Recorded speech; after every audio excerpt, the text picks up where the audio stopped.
Hi everyone, this is Chapter 4, Lesson 2 video.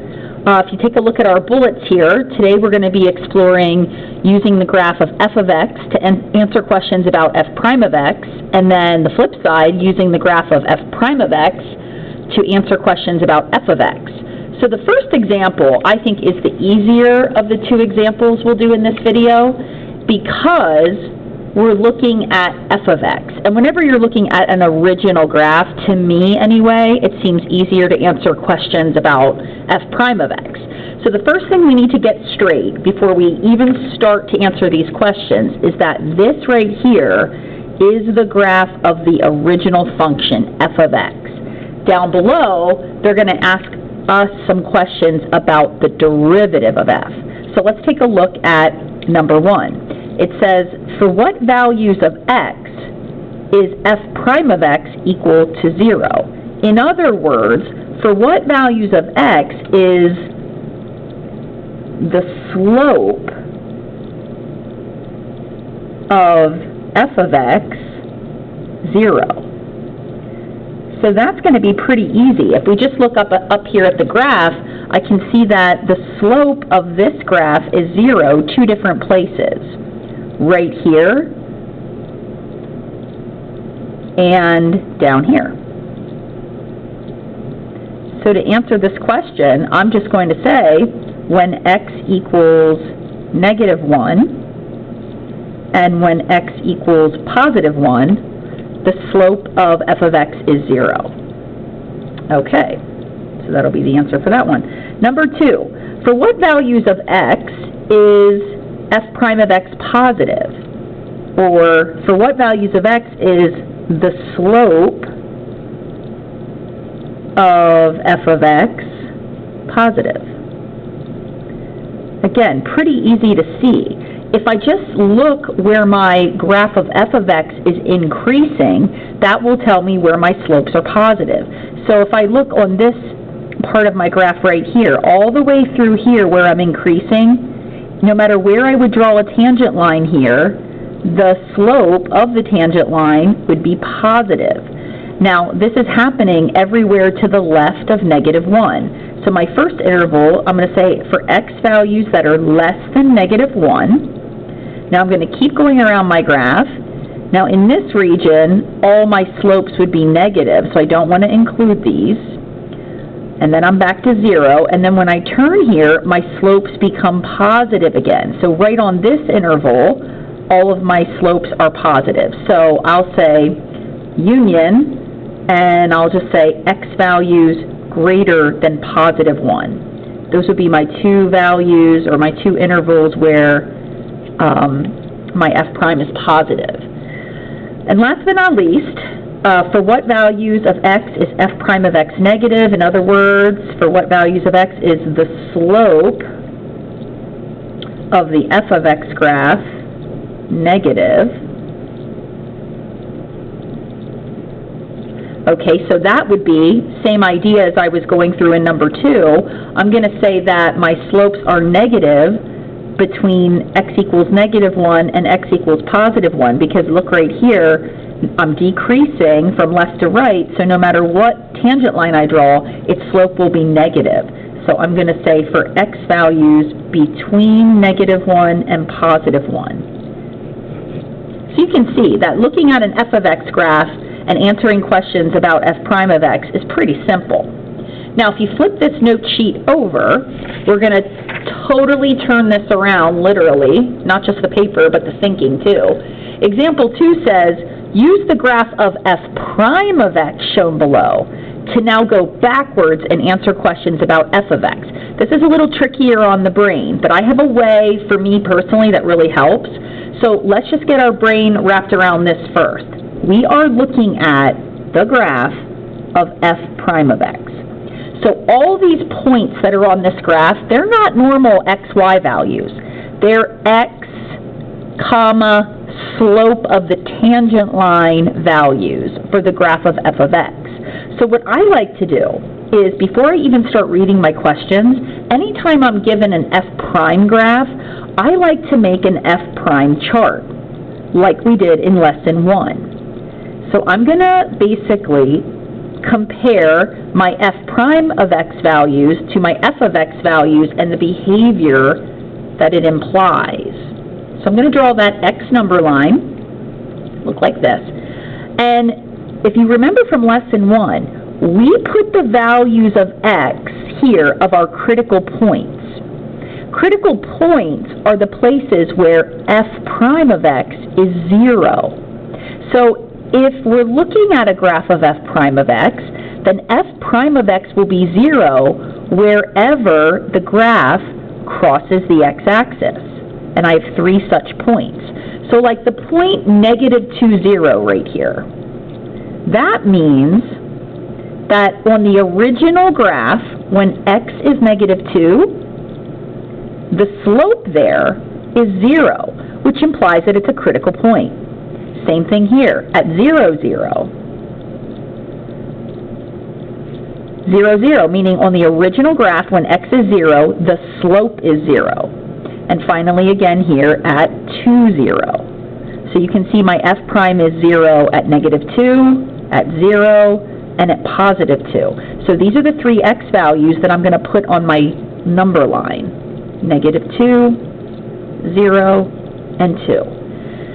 Now, we want to take a look at what the signs of f prime of x are doing to the left of -2, in between -2 and 0, in between 0 and 2, and then to the right of 2. So I'm really just going to be reading the y values on this graph. I don't have to look at slopes. The y values are the slopes, or the f prime values. So let's go to the left of -2. If I go to the left of -2 and come down to my graph, notice I'm below the x-axis. So all of my f prime values are negative.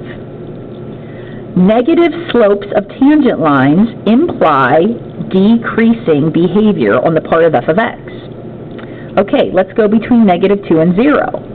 Between -2 and 0, all of my f prime values are positive. They're above the x-axis. True, they change, but they're all positive. So I'm going to put a positive there, which implies that f of x is increasing on this interval. Between 0 and 2, above the x-axis, so positive f prime values implies increasing behavior. And finally, to the right of x equals 2, I'm under the x-axis, so my f primes are negative, which implies decreasing behavior. Believe it or not, all the questions that follow can be answered just by reading this simple chart that I made. So let's take a look. Number 1 says, for what values of x is f of x increasing? Well, I've already got my increasing written right here, so I'm going to say that the values of x where I'm increasing is for x values between -2 and 0, union for x values between 0 and 2. Now the reason I couldn't just sweep right through from -2 to 2 is because I did have a break here. The slope is 0 when x equals 0, so I can't include that as increasing, because when the slope is 0, you're neither increasing nor decreasing. So I have to flip it into 2. Okay, number 2, for what values of x is f of x decreasing? Well, again, I have those written right here and here, so I'm going to say that x is decreasing to the left of -2 and also to the right of +2. Number 3, for what values of x does f of x have a maximum? Okay, a maximum occurs when f prime of x goes from positive to 0 to negative. And that's happening right here. F prime goes from positive to 0 to negative, meaning we're increasing, we're 0, and we're decreasing. So I will say a maximum occurs at x equals 2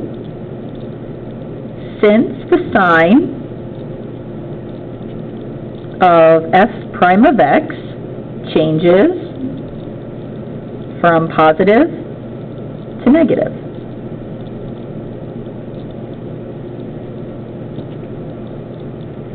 Number 4, for what values of x does f of x have a minimum? Well, we have a minimum when our slopes go from negative to 0 to positive. We're decreasing, we're 0, and we're positive. So that's going to create a minimum there. So I'll say a minimum occurs at x equals negative 2, since the sign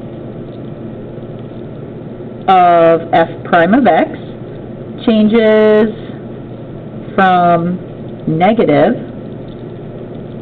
to positive. Okay, 2 questions to go. Number 5. For what values of x does f of x have a terrace point? Well, we know we have a terrace point when we have a leveling off where our slope is 0, but does not change sign from left to right. So that's going to happen right here at x equals 0, because we go from positive to 0 to positive. So I'm just going to say that a terrace point occurs at x equals 0, since the sign of f prime of x does not change. And last but not least, they want me to sketch a possible graph of the original. So knowing all these things about the slopes of the tangent lines of f of x, I'm going to try to piece together a graph. Now what's interesting is I'm not going to have any information about my y values. I don't have an equation for f of x, so I'm just going to do a possible graph here, following what's happening with my x values. So here's what I know. I'm going to put negative 2 on my graph, 0, and 2, because those are my critical points. I know that at negative 2, I have a minimum. So this is my thought process. I'm going to go down under the x-axis. And I know that at 0, I have a terrace point. I don't know. Maybe it's at 0, 0. I don't know. Maybe it's at 0, 1. I'm going to put it at 0, 0. And I know that at 2, I have a maximum. So I'm just thinking minimum, terrace point, maximum. Now, following my chart from up above, I decrease, increase, increase, decrease. So let me take a look at that. A possible graph. So I decrease, then my slope is 0. I increase, then my slope is 0. It's a terrace point. I increase out, my slope is 0, and then I decrease. So you can kind of see the patterns going on here. So here, my f prime is negative. Here, my f prime is 0. Here, my f prime is positive. Here, my f prime is 0. Then my f prime is positive again, and then 0, and then finishes being negative. So it follows my chart above. Decreasing, 0, increasing, 0, increasing, 0, and decreasing. So that's a possible graph. Now again, that could be shifted up or down. These y values are not set in stone because I don't have enough information. Okay, so there's your lesson 2 video for chapter 4.